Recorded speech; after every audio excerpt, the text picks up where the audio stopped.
The treatment landscape for T-cell lymphoma has really changed, and I think this ASH meeting brings forward a number of new agents with really significant activity. So we're now starting to look at some of the molecular targets and some of the activated pathways, and we're using these targeting agents. So things that have really been effective and I think will move forward are the PI3 kinase inhibitors, and that would be Duvelisib and now Tenalisib and others that are being developed. These agents are active by themselves, but there's also data looking at synergy combining these agents with drugs like Romidepsin, for instance. So there's an abstract now showing that Romidepsin can actually decrease some of the toxicity associated with Duvelisib.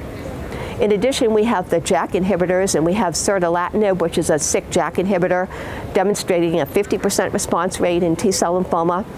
We also have other novel agents, Tipifarnib, a farnesyltransferase inhibitor. We have the EZH2 inhibitors, but then more importantly now we have other things that we hadn't even thought about, such as Selinexor. So Selinexor is actually being explored as a single agent in T-cell lymphoma, but also in combination with chemotherapy. And the other, I think, important thing is that we're really trying to address upfront therapy and whether we can actually replace chemotherapy upfront.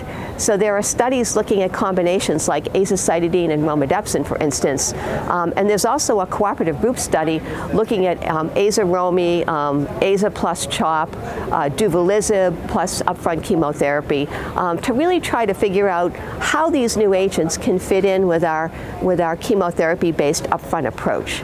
So I think the landscape is really, really changing in T-cell lymphoma.